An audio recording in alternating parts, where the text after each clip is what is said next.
Bonjour à tous et à toutes. Nous sommes le mardi 18 mars.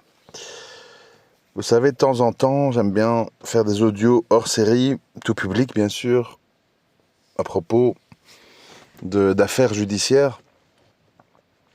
Ça fait maintenant pas mal de temps en fait que je suis sur ce qu'on appelle l'affaire Watts, euh, qui est très surprenante et surtout, moi, pourquoi j'en parle ici aujourd'hui, c'est parce que je voudrais partager avec vous les leçons sociologiques qu'on peut tirer de cette affaire. Évidemment, vous vous en doutez si vous écoutez mes audios, le but c'est pas de dire, de juste énoncer les faits et dire des banalités, ah c'est cruel, ah c'est pas bien, bon, ça je laisse ça à d'autres qui en fait, bon, ont des pensées qui vont là où elles peuvent aller. Et moi j'essaye d'aller hors des sentiers battus et de voir au-delà, des apparences et des lieux communs. Alors l'affaire Watts, les personnages.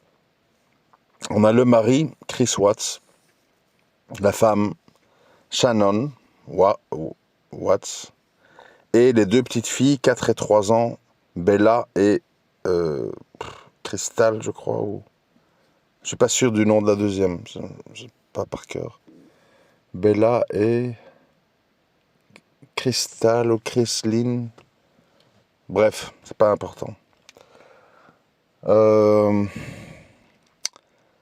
Énoncer des faits, résumé en tout cas, parce que bon, si on rentre dans les détails, ça va prendre du temps. Énoncer des faits, un homme, marié depuis 8 ans, tue sa femme enceinte et ses 2 filles, et puis essaye d'échapper durant l'enquête à l'évidence, pour finir par tout avouer. En gros, hein. Bon. Alors, moi je vais directement entrer dans le vif du sujet. Évidemment, le personnage le plus intéressant ici, et de loin, c'est Chris Watts, l'homme. Au moment des faits, il doit avoir entre 30 et 35 ans, si ma mémoire est bonne.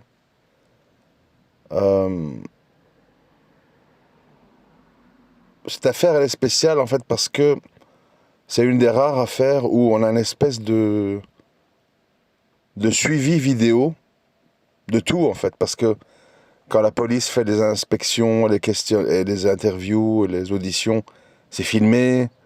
Il y a des passages à la télé locale. C'est-à-dire c'est la femme, Shannon, publiait beaucoup sur Facebook des vidéos. Donc en fait, il y a beaucoup de visuels, ce qui est rare dans ce genre d'affaires, parce que en général, ça repose sur des témoins ou des rumeurs ou des analyses ADN, des choses comme ça. Ici, on a beaucoup d'images, donc on peut visualiser les choses. Alors, vous savez, quand on parle de ce que j'expliquais à un proche quand on parlait de cette affaire, quand on parle d'être humain en général, mais spécifiquement dans les délits et les crimes, il y a ce que j'appelle les gens méchants et les gens bêtes. Les gens méchants, c'est moins dangereux que les bêtes, parce que les gens méchants sont souvent un petit peu intelligents, mais ils ont développé une intelligence sarcastique, orgueilleuse, qui fait qu'ils sont méchants, d'accord ? Mais le méchant, comme il réfléchit et qu'il voit ses intérêts, il va se fixer des limites. Et il va éviter certaines gaffes et certaines cruautés inutiles. Il va aller à son but, il va le cacher du mieux qu'il peut, afin de sauver sa peau et de ne pas éveiller les soupçons. Ça, c'est le méchant. Maintenant, le bête. Dans le bête, dans lequel on peut inclure le malade mental, quoi. C'est-à-dire le schizophrène, le psychopathe, etc. Mais en fait, c'est des gens très dangereux. Beaucoup plus dangereux que les méchants, parce que les gens bêtes ne voient pas leur intérêt, n'arrivent pas à se projeter. n'arrivent pas à aller au-delà de leurs émotions.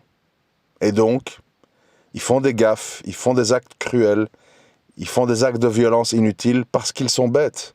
Donc ils n'arrivent pas à anticiper et à penser à comment éviter d'en rajouter pour ne pas avoir de problème. D'où je dis souvent la bêtise est pire que la méchanceté.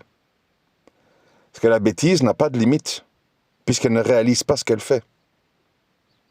Et elle ne se projette pas psychiquement dans l'avenir et dans l'idée de qu'est-ce que les policiers vont chercher, etc. Donc comment je peux éviter la police. Bon.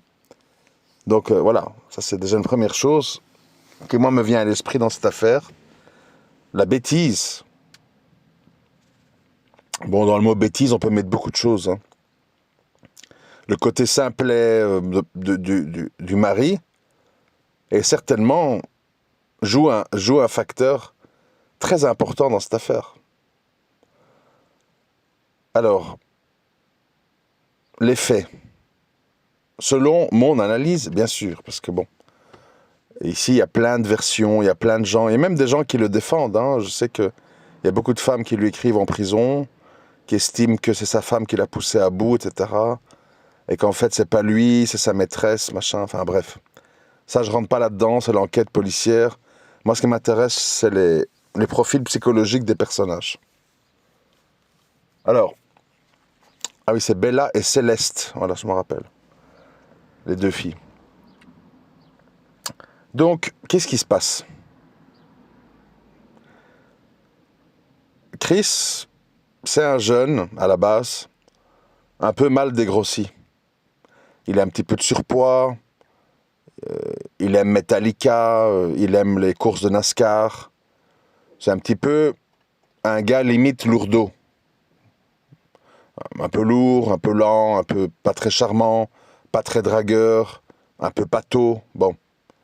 Et un jour, quand il a, je crois, environ 25-26 ans, il rencontre Shannon, qui est une fille, on va dire, pétillante, vivante, entreprenante, ambitieuse, qui aime extravertie, qui aime faire des fêtes, qui aime s'exposer, qui aime montrer toute sa vie privée sur Facebook. Et lui, il est un petit peu ébloui. Il dit, comment une femme comme ça s'intéresse à moi? Moi, je suis là un petit peu, voilà, je suis l'Américain moyen, quoi, qui va aux courses de voiture, sans doute qui aime le catch, qui boit sa bière et qui écoute Metallica en voiture. Je travaille dans le secteur pétrolier, je suis un ouvrier, bon. Donc lui, en fait, au départ, il est complètement abasourdi, en fait, que... Enfin, pas abasourdi, c'est pas le bon mot, il est... Je cherche le mot exact.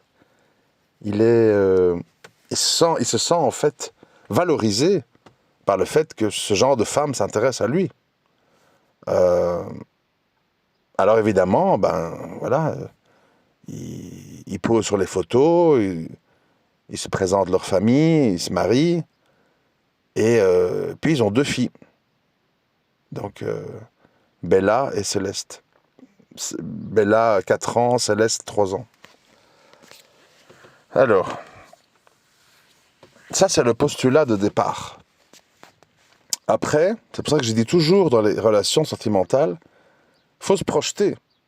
Ça suffit pas de dire j'aime cet homme aventurier, fougueux, leader, mal alpha. Oui, mais est-ce que tu vas le supporter au quotidien? Est-ce que c'est ta nature de vivre avec un homme comme ça? C'est ça le problème. Les gens subissent et ne se projettent pas.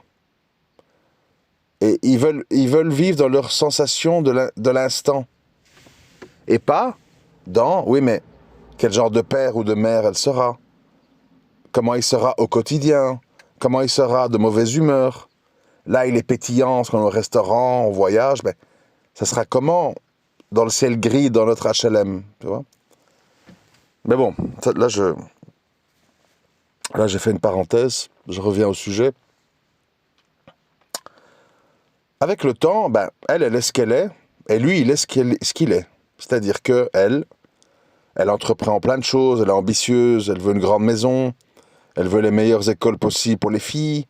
Donc en Amérique, bon, les écoles privées, même pour les petits, c'est très cher. Hein. On parle de 500 euros par semaine, donc vous voyez un peu le style, hein, 2000 euros par mois. Maison, voilà, dans un beau quartier résidentiel dans le Colorado. Des dettes, évidemment, beaucoup de choses à payer, donc il faut que l'argent rentre. Et un petit peu, bon, pour qui connaît l'Amérique, ben, il faut que ça tourne, quoi. Il faut que ça tourne, donc on n'a pas le temps de... Voilà, si on n'est pas ambitieux, ben on vit dans une caravane ou dans un mobil-home. Et c'est un peu selon moi, je précise, parce que tout le monde n'a pas cette analyse. Pour moi, c'est un peu le profil du Chris Watts, en fait. C'est un gars qui pourrait être très très heureux à faire des randonnées avec sa femme, vivre dans une caravane, aller le week-end voir des courses de voitures, boire une bière devant la télé, mettre de la musique, inviter des potes autour d'un feu, genre, vous voyez. Shannon est une femme sophistiquée. Maquillage, ongles en plastique, soirée MLN où on vend des trucs, on se fait des nouveaux clients, on pose sur Facebook, on monte sa famille, on monte ses nouvelles cuisines, on monte ses nouveaux vêtements, on monte son nouveau maquillage, sa nouvelle coiffure, on a des compliments, on a des likes, des trucs. Donc on a vraiment deux planètes qui n'ont absolument rien à voir, qui cohabitent et qui ont deux filles. Tout ce cinéma, entre guillemets, dure 8 ans. 8 ans durant lesquels, évidemment, Shannon se rend compte de la nature intrinsèque de Chris et devient la dominante, donne les ordres, gère les comptes, puisque Chris est une espèce d'ado attardé, certes bon père, certes gentil, mais ado attardé. Je reviens sur l'aspect bête et simplet. Donc bon, comme beaucoup de femmes, elle s'accommode de son mari, elle se dit c'est le père de mes enfants, mais c'est moi qui gère la boutique, quoi. Et c'est moi qui prends les décisions, etc. Bon. Lui, on le voit apparaître sur quelques vidéos Facebook, il joue le jeu, il rigole, et il pose avec elle dans les vidéos Facebook pour ses produits, etc. Mais on voit très bien que c'est pas sa nature, qu'il se force, etc. Mais avec le temps, il fait certains efforts, il perd du poids, il fait du sport, il devient beaucoup plus séduisant, du coup. Il faut savoir que, voilà, une personne avec 10, 15, 20 kilos de plus ou de moins, ça change beaucoup de choses au niveau de son apparence. Et ça devient franchement un gars, voilà, un petit peu, j'irais pas jusqu'à dire attirant, mais enfin un gars viril, sportif, qui n'est pas ce lourdeau ado attardé du départ. Donc évidemment, il éveille l'attention. Et lui qui ne plaisait à personne, qui n'avait jamais une fille qui venait vers lui, parce que Shannon était la première femme qu'il connaissait dans sa vie, il se retrouve à son travail avec une collègue qui s'appelle, du coup je sais plus, Nikki ou Nicole, je sais plus, Nicole je crois, qui, bon, c'est un peu flou aujourd'hui. Est-ce qu'elle est venue vers lui parce qu'elle avait des vues sur lui, elle avait capté sur les réseaux? Il y a des gens qui disent que dans l'historique de recherche, bien avant les faits, elle cherchait sur son nom. Donc c'est un peu une zone d'ombre si ça s'est passé naturellement ou si, comme beaucoup de femmes, pour qui connaît les femmes, elle avait un petit peu prémédité son coup en l'ayant vu sur les réseaux, comme il lui a plu, elle l'a approché petit à petit, mine de rien, avec des excuses, des trucs, bon, bref. Ceci étant dit, c'est pas important finalement, parce que bon, en fait, on a Chris qui est en fait ébloui, tétanisé par cette histoire. Pourquoi? Parce que d'abord une femme vient vers lui, il sent et il n'est plus l'homme qu'il était il y a 8 ans. Il est voilà un homme plus mûr, plus intéressant, plus expérimenté en tant que papa de 2 filles, plus beau, hein, on va dire appeler ça comme ça, plus charmant en tout cas, plus sportif. Et donc évidemment, cette Nicole, elle le voit pour la première fois sous cet aspect-là. Elle l'a pas connu comme il était avant. Donc, savoir qu'il y a beaucoup de gens, ils n'aiment pas qu'une personne qui les a connus dans les mauvais jours, pauvre, pas beau, mal habillé, pas instruit, soit la même personne à ses côtés que quand il devient accompli. Parce qu'il se dit, il ou elle va toujours me voir comme j'étais avant. Elle va jamais me voir comme je suis accompli aujourd'hui. Elle va toujours faire référence à qui j'étais il y a 8 ans, il y a 10 ans. Et il y a des gens que ça dérange. Je dis ça pour expliquer. Et donc, il est complètement séduit. D'autant plus qu'avec sa femme, bon, ben, c'est pas au beau fixe. Parce que, voilà, il y a des problèmes de gestion d'argent et de désaccords. Il y a, bon, comme tout couple, hein, des hauts et des bas. Parce que, bon, ça aussi, les gens ne comprennent pas que dans les couples, il y a des bas. C'est inévitable. Dès qu'il y a des bas, les gens disent divorce, divorce, divorce. On peut avoir des bas qui peuvent durer longtemps, hein, qui peuvent durer 1 an, 2 ans, 3 ans. Une phase basse parce que les circonstances, vous voyez. Puis des phases hautes qui sont aussi liées à des circonstances. Bon. Problème, quand il y a une phase basse et que surgit un homme ou une femme étrangère, le couple est en danger. Parce que on est insatisfait au niveau de son couple, on est dans un moment de solitude, sentimentalo-sexuelle, et ça paraît quelqu'un qui tombe du ciel comme ça, qui tout d'un coup répond à toutes nos attentes. C'est ce qui est arrivé à Chris. Cette fille, c'est une fille simple, démaquillée, nature, qui aime les randonnées, qui aime, en gros, qui est basique, un peu comme lui, qui est un peu populaire comme lui. C'est-à-dire, voilà, on met des grosses chaussures, on va marcher, on s'embête pas avec le maquillage, on est des sportifs et on s'éclate et on couche sans réfléchir et on s'amuse, bon, naturellement. Donc c'est un autre profil de femme en fait. C'est une femme comme ça, un peu comme vient le vent, on respecte sa nature, on n'est pas dans le théâtre permanent, le maquillage, les longs sourcils, les ongles en plastique, les fêtes, les gens, les faux sourires, les hello, how are you, machin. On est dans quelque chose de plus, voilà, c'est une limite garçon manqué, mais féminine. Et ça, enfin bref, ça convient à Chris en tout cas, voilà. Donc Chris est complètement, pour lui, il rencontre la femme parfaite, qui le découvre sportif, beau, expérimenté, mature. Elle est à son écoute, il partage plein de choses. Et durant une absence de 3 semaines de la femme avec les enfants qui est en visite en Caroline du Nord, je crois, dans sa famille, il vit 3 semaines de célibataire, en fait, dans lequel il sort, il va au restaurant, et les bêtises commencent, parce qu'on a affaire à quelqu'un de bête. Il va au restaurant, il paye avec sa carte, et vu le montant, ben, c'est pas lui tout seul qui a mangé. Et comme c'est Shannon qui gère l'argent, elle voit la dépense. Elle voit restaurant machin, je crois $58. Bon, impossible tout seul de manger pour $58. Donc, voilà, plus le flair de la femme, machin, 6e sens, elle comprend qu'il y a quelqu'un d'autre. Bon. Évidemment, réaction normale, comme elle comprend qu'il y a quelqu'un d'autre, elle devient sans doute acide, menaçante, etc., etc. Logique. Lui, en fait, il est ébloui et il ne sait pas comment gérer la situation psychologiquement.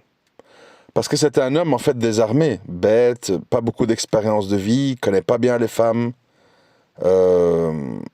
Il subit sa situation, en fait. Et sa situation, c'est qu'il se dit, ma vie d'avant, je me suis gouré, j'ai avec une femme qui ne me convient pas, j'ai 2 filles avec elle, je vais être pris en otage, elle va me ponctionner des pensions alimentaires tous les mois, pour des filles qui n'aiment que leur mère, qui disent tout le temps maman, maman, maman, et qui vraisemblablement vont ressembler à leur mère. Je suis pris dans un guet-apens. Ça va me coûter une fortune, et avec mon boulot, et ce qui me restera, ben, je pourrais même pas refaire ma vie. Psychologiquement, il a dû se dire ça. Ça, on n'insiste pas assez là-dessus dans les vidéos sur l'affaire. Cet aspect américain et un peu le monde un peu féministo-wokiste dans lequel on est, qui fait qu'un homme qui a raté sa vie sentimentale va à terme rater sa vie socio-économique. Et donc, il se retrouve soit SDF, soit voleur, soit salaud, parce qu'il s'enfuit, parce que la situation est tout simplement ingérable économiquement. Ça, c'est le climat mental du gars, à mon avis. Il se dit, moi, cette femme, elle me correspond, je ne peux pas la laisser partir. J'ai vécu 3 semaines de rêve. Tout le monde sait aussi, quand on connaît la vie, qu'une relation nouvelle, fraîche, ben évidemment, on voit que le positif. On ne connaît pas comment est la personne lors des mauvais jours, lors des colères, etc. Donc on embellit, on n'est pas évidemment dans le jugement lucide.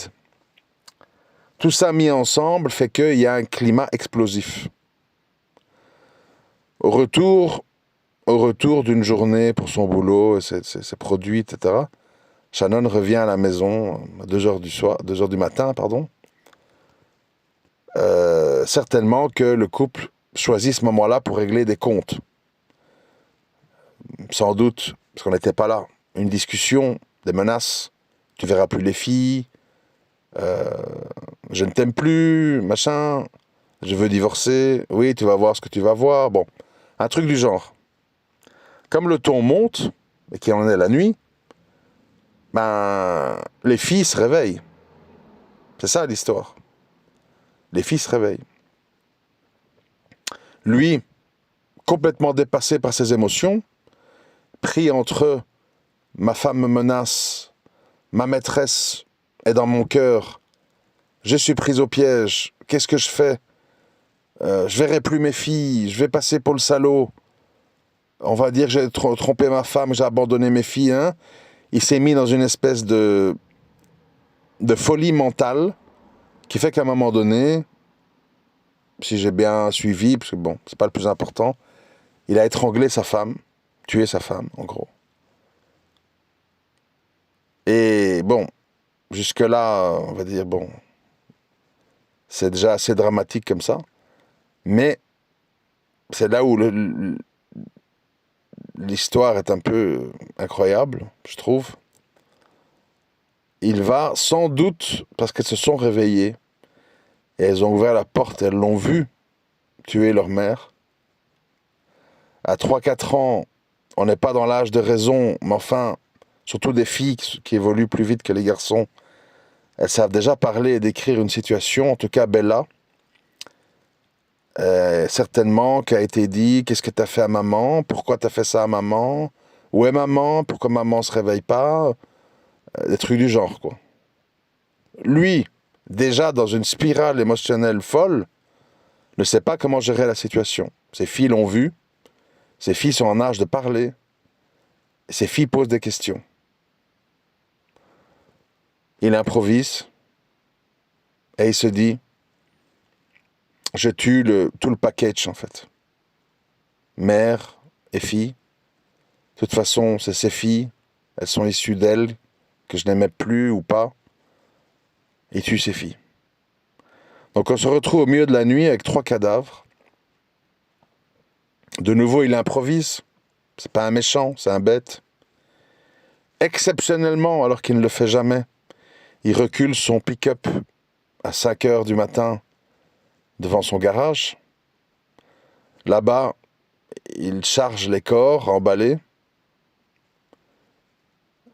et il part, de nouveau stupidement, vers son lieu de travail, une zone pétrolière, d'exploitation pétrolière, où apparemment, plusieurs versions, enfin bon, bref, il enterre sa femme autour des puits de pétrole, fait un trou, bon.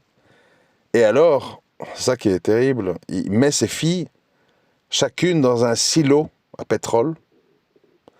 Le trou est assez étroit, ce qui laisse penser que pour qu'elle rentre, je sais que c'est sordide, mais il a dû forcer. et donc briser des os. Enfin, je crois que le silo d'entrée, là où il a mis les corps, je ne sais pas pourquoi il les a mis là, c'est complètement fou en fait, faisait genre 10-15 cm de large ou un truc du genre. Enfin, je ne sais plus parce que c'est pas les mêmes mesures qu'en Europe, mais enfin, plus étroit que la largeur des enfants. Donc bon, c'est terrible. On l'a retrouvé sur le bord du silo, du sang, des cheveux. Enfin, je ne vais pas en rajouter. Et bon. Et le lendemain, il joue le mari. Ma femme a disparu. Je crois qu'elle avait un amant. Elle est partie sans rien me dire. Je ne sais pas. La police et les voisins qui étaient très proches viennent. On voit que toutes les affaires de la femme sont là. Ses vêtements, son téléphone, ses cartes de banque, son sac. Donc ça ressemble plus à un kidnapping ou à un meurtre qu'à une évasion ou à une fuite avec les filles. Mais il faut le prouver. Ce qui n'était pas prévu, c'est que le voisin a une caméra à détection de mouvement et a filmé le pick-up qui s'approche du garage, même si on ne le voit pas charger les corps. On voit qu'il rapproche le pick-up du garage au milieu de la nuit pour y charger des choses, etc. Puis de fil en aiguille, ils arrivent durant l'enquête à la vérité, quoi. Et alors, bon, tout le monde se pose la question, ou fait le constat, c'est un monstre, tuer sa fille et ses femmes, féminicide, machin, bon. Tout ça, on est tous d'accord, donc on va pas dire des banalités. Mais moi, ce qui m'intéresse, en fait, c'est l'environnement psychologique de ce garçon, de cet homme. Cet homme est issu d'une famille simple, comme lui. Une mère limite amoureuse de son fils. T'es le plus beau, t'es le plus fort. Je t'aimerai toujours, quoi que tu aies fait. Tu es mon fils, quoi qu'il arrive. J'ai confiance en toi. Enfin bon. C'est-à-dire que c'est des gens qui n'en sont plus dans le raisonnement. Ils sont dans l'approbation aveugle. Et un jeune ou un enfant, quand il sent qu'il n'est pas hiérarchisé et qu'il n'a pas une autorité structurante, il a une sorte de mépris pour les gens comme ça. C'est-à-dire que ses parents, voilà, bon, ils les aiment bien parce que c'est utile d'avoir des parents sous la main. Le père voilà, qui est un peu le papa gâteau, comme ça, un peu, qui lui met tout le temps une main sur l'épaule, même dans les pires moments. La mère complètement givrée, mon fils, mon fils, mon fils, ce héros, mon fils, etc. Bon, ce qui n'est pas bon, parce que ça veut dire qu'il a été éduqué dans un environnement instable psychologiquement, instable au niveau des rapports affectifs. Et ça explique beaucoup de choses. Quand après il se retrouve devant une femme qui le désapprouve, t'es un incapable, laisse-moi gérer les comptes, arrête de faire le gamin, apporte les filles à l'école, n'oublie pas de faire la vaisselle, machin. Il est heurté en fait. Il fait, mais il est heurté. Parce que sa mère était à ses pieds. Donc cette femme qu'il admirait, etc., il constate qu'elle est autoritaire. Et qu'elle lui demande de vivre des choses qu'il n'a pas envie de vivre. Faire des Facebook, se montrer aux gens, rigoler, recevoir des gens, faire des fêtes, faire le vendeur. Alors que lui, c'est pas sa nature du tout. Mais le but de l'audio n'est évidemment pas de l'excuser ou le materner, etc. Pas du tout. Le but final de cet audio, parce qu'il faut quand même tirer une leçon de tout ça. Pour les détails, je vous invite de faire des recherches sur YouTube. Il y a plein de documentaires. L'affaire Watts, W-A-2-T-S. Voilà, vous aurez tous les détails en fait. Moi, je reste dans les grandes lignes et ce qui m'intéresse. Donc, les leçons à tirer, en fait, c'est quoi? Les leçons à tirer, c'est que d'abord, personne n'est à l'abri d'un coup de folie. Personne n'est à l'abri d'être complètement dépassé par les événements. Après être bombardé d'insultes, bombardé de menaces, être mis dans des situations où en fait psychologiquement, il y a une explosion cérébrale. Donc déjà, personne n'est à l'abri, faut le savoir. 2, attention à l'éducation qu'on donne à nos enfants, parce que c'est ce qui fera le genre d'adultes qui seront. Si on les laisse tout faire, si on les laisse divaguer, si on les laisse ne pas être ambitieux, si on les laisse toujours faire ce qu'ils veulent, si on les laisse sans jamais leur dire c'est pas bien, t'as mal fait, t'es puni.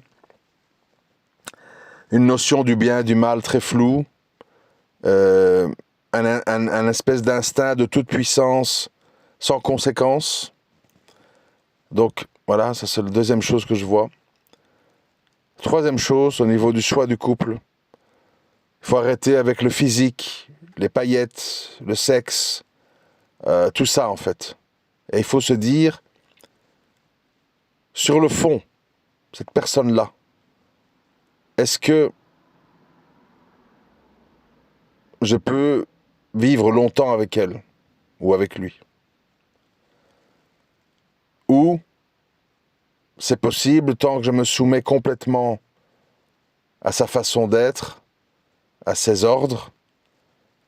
Et si c'est pas le cas, bah ça part en cacahuète, en menace, en truc. Je me retrouve isolé sexuellement, machin. Donc, il faut essayer un minimum de se dire, cette personne, dans ce qu'elle aime, dans ce qu'elle projette, dans ce qu'il habite, est-ce que je peux être longtemps avec elle? Parce que vous savez, faire des enfants, ça prend pas de temps. C'est ce que je dis souvent aux gens. Vous pouvez vivre séparé de votre femme et vous retrouver une fois par mois. Et chaque mois, entre 2 accouchements, madame peut retomber enceinte et vous vous retrouvez avec 8, 9, 10 enfants. Alors que vous avez très peu de rapports humains entre vous.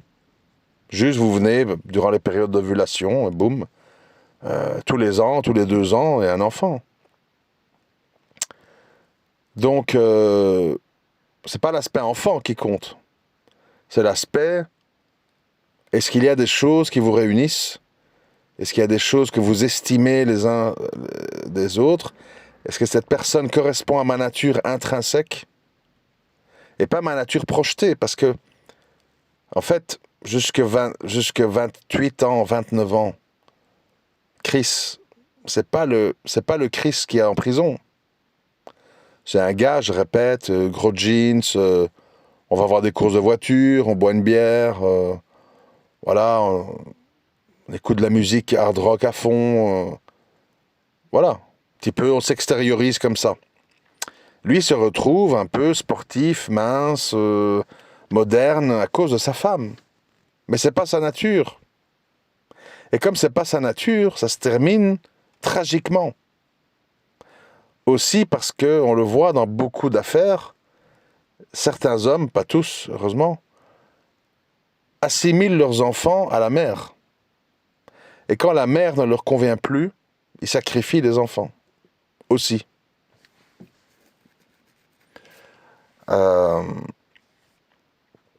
Je ne nie pas que certains enfants s'imprègnent beaucoup de leur mère, surtout des filles, et peuvent être une espèce de sosie de la maman, ce qui peut être troublant.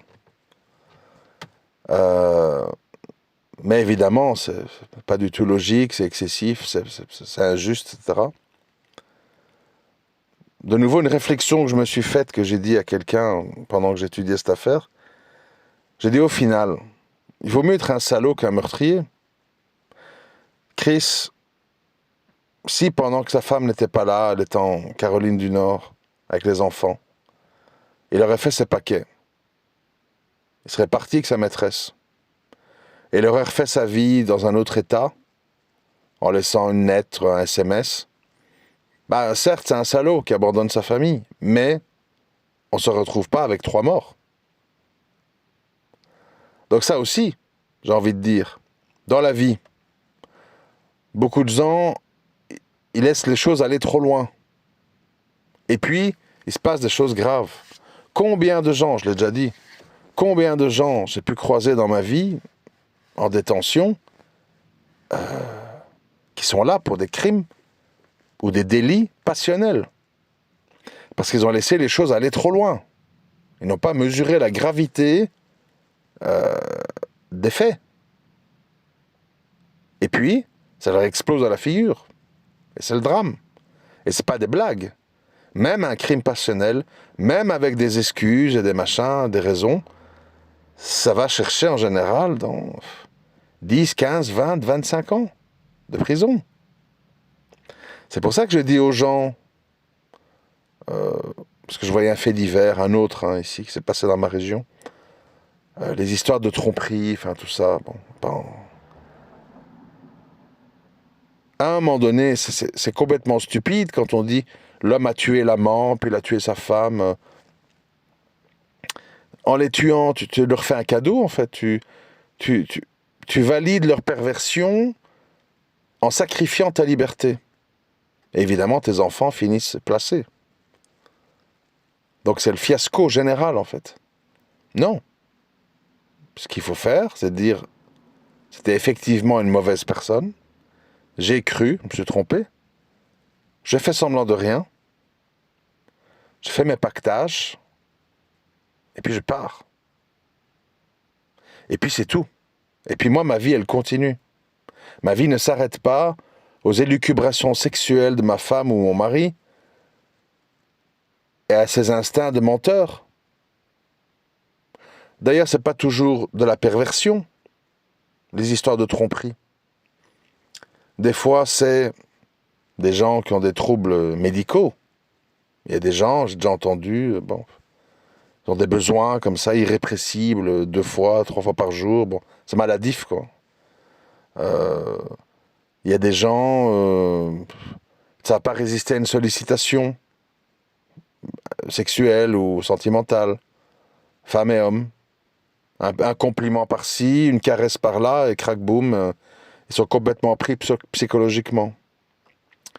Donc c'est pas spécialement qu'on a affaire à des monstres, des tueurs en série. On a affaire à des gens en fait qui, sans doute, moi toujours je n'aime pas les versions standards, parce que c'est plus compliqué que ça. Mais pour trouver une parole réductrice, je dirais que quelqu'un qui trompe, et quand j'appelle trompe, ça veut dire, je sais pas où ça commence, mais enfin bon. Moi je suis peut-être trop sévère, c'est un peu compliqué, mais pour moi, un homme marié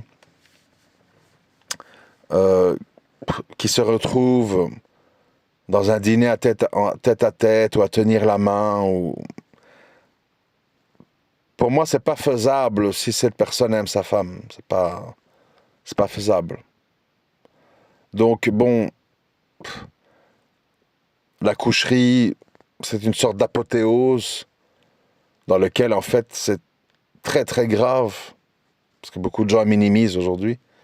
C'est très très grave parce qu'en fait on parle de la peau d'un autre être humain qui transpire et touche la peau de ton être aimé, et il y a l'échange des liquides corporels, et il y a les regards, c'est quelque chose qui est complètement atomique en fait. Mais le problème, c'est que ça ne doit pas être une source d'autodestruction pour celui qui subit, la femme ou l'homme. C'est un choc terrible, j'imagine. Mais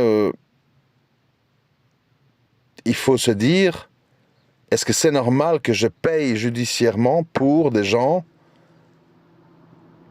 qui, au pire, sont des pervers, salauds, machin. Au mieux, sont des gens qui ne savent pas gérer leurs émotions, et qui ne savent pas gérer les sollicitations, et qui n'ont pas peur de faire mal à l'autre, et qui pensaient pouvoir me le cacher, etc. Bon, bref. Donc,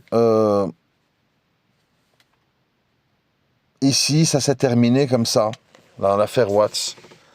Parce que le gars est bête, parce que le gars n'a pas l'habitude des femmes, parce que le gars n'a pas compris que quand on est célibataire, comme il a été 3 semaines, quand sa femme a été en vacances, on est dans un climat qui n'est pas normal. On n'a pas ses filles, on n'a pas de responsabilité, On peut sortir, aller au restaurant, écouter de la musique, coucher. Et pour qui n'a pas connu ça longtemps, ça peut être une révélation.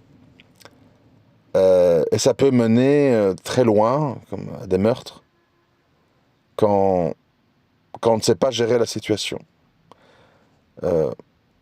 Pour revenir à la gestion de la situation, parce que finalement ça peut nous concerner tous, il y a d'abord le fait que, bon, évidemment moi je parle en tant que musulman, donc c'est logique que ça influence mes paroles. Un homme n'a pas à s'isoler et à discutailler et rigoler avec une femme qui n'est pas sa femme. Moi, mes rapports avec mes femmes, les femmes étrangères, par exemple, sont des rapports formels. Les profs de mes enfants d'école maternelle, bonjour, merci, ah oui, la gourde, d'accord, au revoir, machin, bon week-end, voilà. C'est ça les rapports. La femme, même chose. Oui, bonjour, 2 pains blancs, oui, merci, 2 shabakiyad, machin, bon. Il n'y a pas Becher, comment ça va la famille? Oh, et vos saucisses, elles sont fraîches? Ah, mashallah. Bon, c'est pas ça, vous voyez? C'est dans nos rapports humains avec des gens qui ne sont pas notre mari ou notre femme, nous n'avons pas commencé à être mielleux.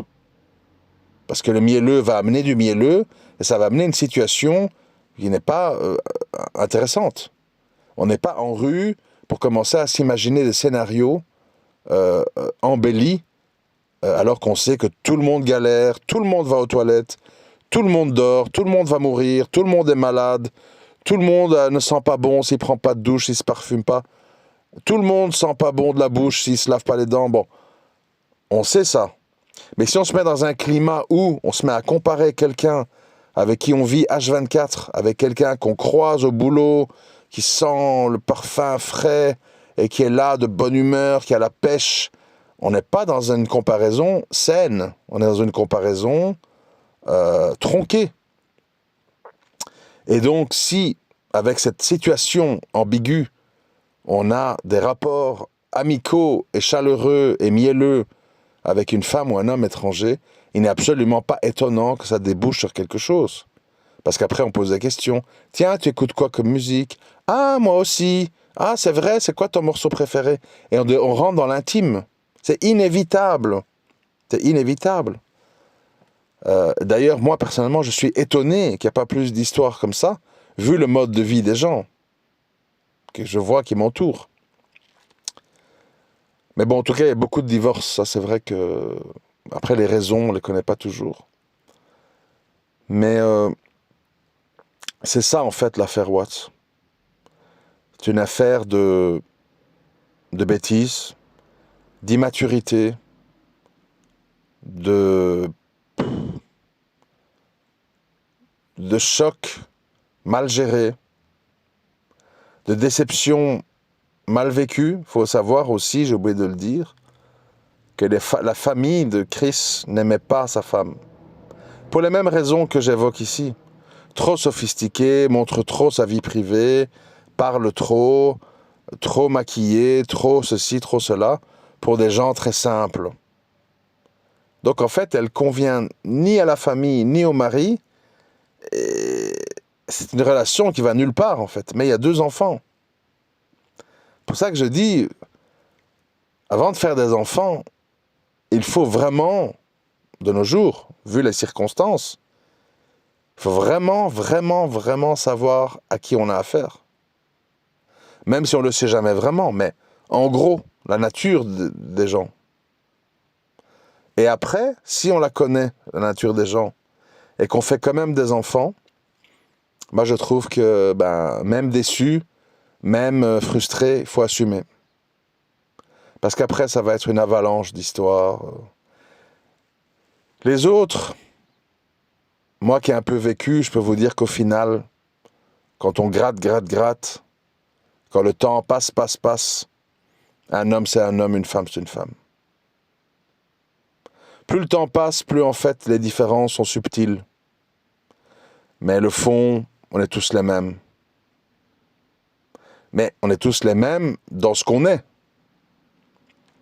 C'est-à-dire, bon, souvent je donne des exemples. Tu as des gens, voilà, par exemple, peut-être la famille Watts, en Amérique, il y a des gens, ils peuvent faire, j'ai déjà entendu, 500, 600, 700 kilomètres pour une sortie, pour aller voir une course de voiture, NASCAR. C'est courant dans les mœurs en Amérique de prendre sa voiture, de partir à 7 heures du matin pour arriver à midi, 13 heures à l'activité. C'est très banal. Ici, en Europe, quand quelque chose est à plus d'1 heure de chez nous, voire 2, on hésite. C'est très rare, à moins d'être dans des longues vacances, etc. C'est très rare qu'on fait un long week-end comme ça, quoi. Donc c'est toutes des différences. La femme, là, Shannon, le jour où elle est rentrée à 2 heures du matin avant d'être tuée, elle a fait un aller-retour, je crois, dans l'État voisin en avion pour une réunion de travail. C'est impensable en Europe. Très rare. Donc, voilà, ce qui est normal pour l'un ne l'est pas pour l'autre. Les natures, comment on gère la situation, comment on le vit. T'as des gens qui disent, par exemple, pas mal de femmes sont comme ça, voilà, on sait plus, on s'est séduit, on a couché, on a fait des lunes de miel, machin. Maintenant, on a des responsabilités, une maison à payer, des enfants à éduquer, ça coûte cher.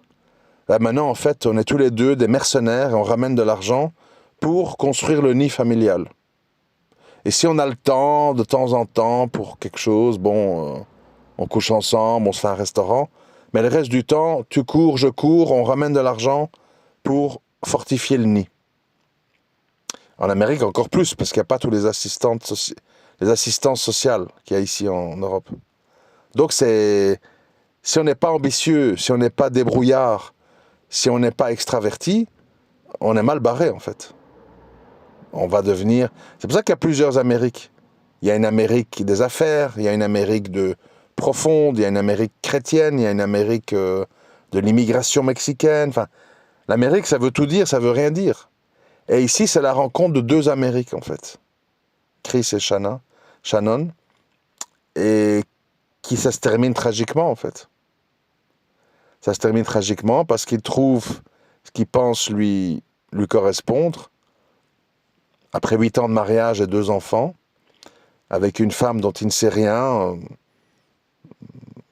D'ailleurs, elle a des aspects un peu machiavéliques lors des auditions, un peu étranges, elle n'est pas si innocente et pure que ça. Hein. Lui, il a sans doute vu comme ça, mais c'est pas le cas. C'est une femme quand même assez calculatrice, tête froide, tête sur les épaules, qui n'est pas comme ça, cette jeune, fraîche, qui fait des randonnées, qui écoute de la musique hard rock. C'est autre chose, mais ça, les hommes sont aveugles, ne voient pas, voient trop tard, et puis ils sont pris au piège. Ils perdent la femme, ils perdent ce truc. Et puis comme ils ont misé sur la maîtresse, ils se sentent obligés d'aller au bout. Mais ils passent d'erreur en erreur, de tromperie en tromperie. Parce que, en fait, de nouveau, je répète, une femme est une femme. Une femme veut capter de l'attention, une femme veut capter de l'argent, et une femme va se donner les moyens au début pour l'obtenir, et une fois qu'elle l'a obtenu, elle passe à autre chose. Et c'est terminé. Parce que fallait en profiter au début, après c'est autre chose. Et l'homme est très naïf face à tout ça, il ne comprend pas les mécanismes, les schémas psychologiques, les objectifs. Il ne voit que des trucs extérieurs. Ma femme élève la voix, ma femme ne m'obéit plus, ma femme ne me respecte plus, ma femme me secoue trop. Bon, des choses qui ne sont des constats, mais qui ne comprend pas bien les causes qu'il y a derrière. Parce qu'en général, l'homme n'est pas très profond psychologiquement, c'est basique.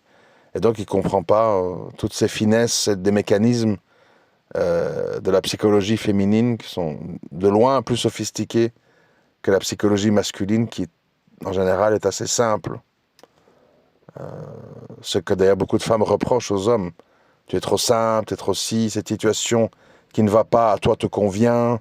Une femme veut amener son couple et sa vie vers une espèce d'excellence imaginaire, mais enfin, une excellence. La meilleure maison possible, la meilleure école possible, la meilleure relation de couple possible. l'homme a tendance à se laisser aller. Bon, ben, ils vont aller à l'école publique. Bah, on va habiter une maison 3 chambres, ça suffira, pas besoin de 4. Bah, on ira déposer les enfants en vélo électrique, pas besoin de la Jeep. Enfin, voilà, il y a des gens qui sont basiques et qui veulent une vie basique, et il y a des gens sophistiqués et ambitieux. Et ces gens, en général, ça se mélange pas bien. J'en ai connu pas mal dans ma vie, ça se termine pas bien. Et souvent, c'est la femme qui est ambitieuse. Elle veut aller de l'avant. Je dis pas que c'est mal, hein.